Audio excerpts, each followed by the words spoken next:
There's no better way, no way I'd prefer to start the day than talking about Bitcoin. Dampak yang paling positif adalah customer jadi makin percaya akan komoditas Bitcoin ini. Untuk sekarang, nilai dari duit yang udah masuk ke Bitcoin itu 1,2 triliun US dollar. Ini tuh ngelebihi duit yang masuk di perusahaan-perusahaan global dunia seperti Visa, JP Morgan, dan Tesla. Bitcoin sendiri itu sekarang adalah aset nomor 10 dengan market cap terbanyak. Kenapa sih Bitcoin bisa jadi salah satu dari one of the best performing asset this generation?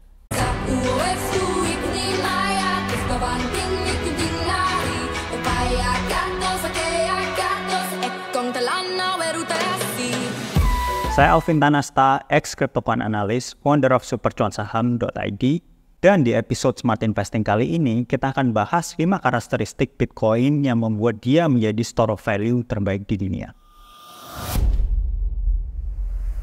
Properties pertama dari Bitcoin itu adalah scarcity, atau bahasa Indonesianya itu kelangkaan. Inilah yang buat kenapa harga emas itu naik terus ya selama ribuan tahun sejak pertama kali dia ditemukan. Emas itu salah satu logam yang paling susah ditemukan di bumi. Proses ekstraksi emas itu juga susah.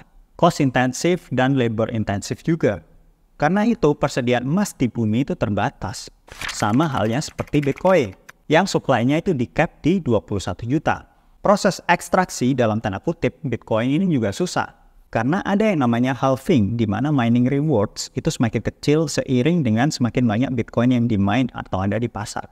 Perlu banyak banget komputer dan listrik. Biaya listrik di Amerika yang diperlukan untuk mine satu Bitcoin itu $46.000 atau 750 juta. Di Asia yang biaya listriknya lebih murah itu rata-ratanya masih $20.000 atau masih sekitar 300 jutaan. Ini mah masih lebih mahal dari biaya listrik satu mall kecil setahun kali ya. Properties kedua Bitcoin yang membuat dia menjadi salah satu store of value terbaik itu adalah durability atau ketahanan. Mungkin kita belajar secara dulu ya kenapa emas itu adalah store of value yang baik udah dari zaman kerajaan. Karena emas itu tahan, mau dia kena sinar matahari dia nggak akan karatan. Atau mau dia dilebur, dihancurin, itu ya dia tetap emas kan, kita bisa tempa lagi. Beda kalau misalnya kita ngomongin susu sapi ya. Kan susu sapi itu nggak durable ya. 2 minggu dia bisa busuk, dan kalau busuk ya udah nggak ada nilainya lagi kan. Karena itulah orang dari zaman Majapahit dulu itu nyimpen duit atau nilai itu yang di emas, bukan susu sapi. Karena emas ini durable dan bisa stand the test of time. Sama seperti Bitcoin, selama ada internet dia bakal ada Bitcoin dan bakal selalu bisa di-verify pemiliknya siapa. Karena ya itu udah embedded di blockchain kan. Semua transaksi dan Bitcoin yang udah di-mine selama ini datanya juga ada di blockchain. Properties ketiga untuk menjadi store of value yang baik itu adalah fungibility atau uniformity. Bahasa Indonesianya itu kesamaan. Jadi satu Bitcoin dan Bitcoin lainnya itu sama kan, nggak ada yang membedakan. Sama seperti emas, 1 ons emas dengan 1 ons emas lainnya itu ya sama. Kecuali ya memang secara kemurniannya beda. Contoh dari non-fungible asset itu adalah rumah dan mobil. Bisa aja nih rumah di satu kompleks yang sama, developer sama, tapi harganya beda kan, karena detail-detail kecil yang berbeda juga. Mobil juga gitu, harga jual bekasnya kan. Kita harus lihat detail-detail kecil seperti ini kampas remnya bagus atau enggak, kacanya berat enggak, dan lain-lain. Properties keempat itu adalah verifiable atau bisa diverifikasi. Ini itu artinya susah dibuat versi palsunya.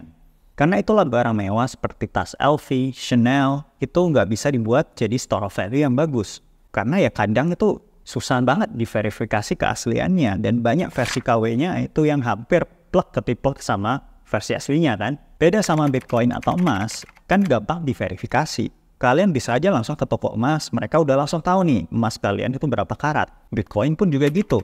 Kalian punya wallet address yang menyatakan kalian ada berapa Bitcoin dan setiap ada transaksi semuanya itu dicatat di ledger blockchain-nya tanpa pengecualian. Properties kelima untuk menjadi store of value yang baik itu adalah portability atau kemudahan memindah. Dan ini adalah di mana menurut gua Bitcoin itu unggul daripada emas. Emas itu berat dan susah dibawa. Contohnya negara Jerman itu pernah mindahin emas dari storage-nya di New York ke storage negara mereka di Frankfurt. Emas ini itu semuanya nilainya $31 miliar. Dan buat minate semua emas ini itu perlu waktu 4 tahun dan biaya sebesar 9,1 juta dolar buat sewa kapal dan lain-lain. Kalau Bitcoin mau kita pindahin, ya gampang kan? Kita tinggal kirim aja dan biayanya itu nggak akan segede kita kirim emas. Transaksinya pun bisa cepat, apalagi sekarang banyak infrastruktur jaringan lain yang lebih murah daripada jaringan Bitcoin juga. Bahkan lebih murah daripada kirim duit melalui bank antar negara. Gue sendiri kan pernah tinggal di Amerika ya, dan ini dulu itu waktu kripto itu belum booming ya. Jadi ortu gua kirim duit dulu itu biayanya mahal karena melalui bank dan itu pun perlu beberapa hari buat diproses. Ada argumen bahwa tidak seperti emas yang memiliki fungsi atau bisa dijadikan bahan atau material dari alat-alat medis atau industri, Bitcoin itu nggak ada fungsinya. Tapi tahu nggak sih teman-teman bahwa kebanyakan emas itu nggak dipakai buat apa-apa dan hanya duduk di dalam penyimpanan di bank. Dari data ini aja, 45% emas itu dibeli buat investasi atau ditaruh di central bank, nggak diapa-apain. 48% itu dibuat perhiasan. Yang pastinya dari sebagian besar dari sisi ini itu juga bakal disimpan ditaruh lemari kan, nggak diapa-apain. Jadi suatu hal atau benda itu nggak harus ada fungsinya untuk menjadi store value yang baik. Jadi ada alasan kenapa Bitcoin ini bisa retain value-nya dan terus naik ya. Balik lagi, ini bukan ajakan untuk membeli Bitcoin. Saya sendiri pribadi kemarin banyak membeli Bitcoin itu di harga 20 ribuan USD di tahun 2022 ya. Penjelasan kenapa sekarang adalah waktu terbaik untuk membeli Bitcoin sepanjang masa dari CryptoQuant Analyst sendiri. Dan metrik pertama yang kita lihat itu adalah NUPL, Net Unrealized Profit versus Loss.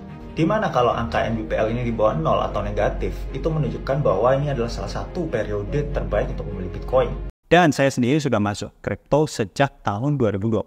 Saya percaya bahwa Bitcoin akan continue to do well in the future. Dan teman-teman yang punya horizon investasi jangka panjang akan mendapatkan benefit yang luar biasa. Apalagi kalau teman-teman bisa beli di harga rendah seperti saya ya. Cara identifikasi waktu terbaik untuk membeli Bitcoin mungkin akan saya bahas di video selanjutnya ya. Komen jika teman-teman tertarik. Di kolom deskripsi saya sudah cantumin link aplikasi yang saya pakai buat beli kripto ya, jika teman-teman perlu. Jangan lupa subscribe dan share video ini ke teman kalian. Dan sampai jumpa di video Smart Investing selanjutnya. Bye!